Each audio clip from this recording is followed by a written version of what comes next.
અમદાવાદ વિમાન દુર્ઘટનામાં પૂર્વ મુખ્યમંત્રી વિજયભાઈ રૂપાણીનું અવસાન થયું છે, ત્યારે અમદાવાદ સિવિલ હોસ્પિટલ ખાતે તેમના પાર્થિવ દેહને ગાર્ડ ઓફ ઓનર આપવામાં આવ્યું હતું.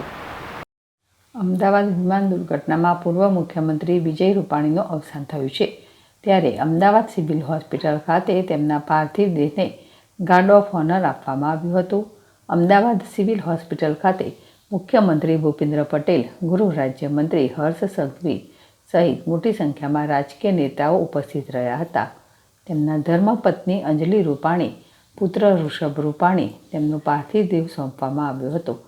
અમદાવાદ સિવિલ હોસ્પિટલ ખાતેથી તેમના પાર્થિવ દેહને એસ્કોર્ટ સાથે અમદાવાદ એરપોર્ટ લઈ જવામાં આવ્યો હતો અને હવાઈ માર્ગે તેમના પાર્થિવ દેહને રાજકોટ લઈ જવામાં આવશે. પૂર્વ મુખ્યમંત્રી વિજયભાઈ રૂપાણીનું પાર્થિવ દેહ અમદાવાદ સિવિલ હોસ્પિટલમાંથી રાજકીય સન્માન સાથે પરિવારજનોને સોંપવામાં આવ્યો હતો. અમદાવાદ એરપોર્ટ ખાતેથી તેમના પાર્થિવ દેહને હવાઈ માર્ગે રાજકોટ લાવવામાં આવી રહ્યા છે, ત્યારે રાજકોટના વિવિધ વિસ્તારોમાંથી તેમની અંતિમ યાત્રા નીકળશે, જે માટે તૈયારીઓ પૂર્ણ કરવામાં આવી છે.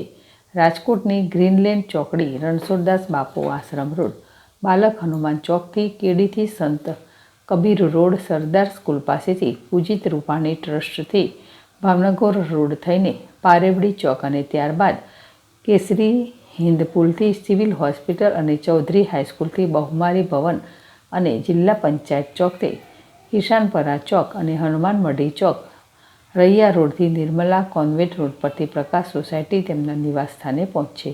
ત્યારબાદ તેમના નિવાસસ્થાને તેમના પાર્થિવ દેહને દર્શનાર્થે રાખવામાં આવશે.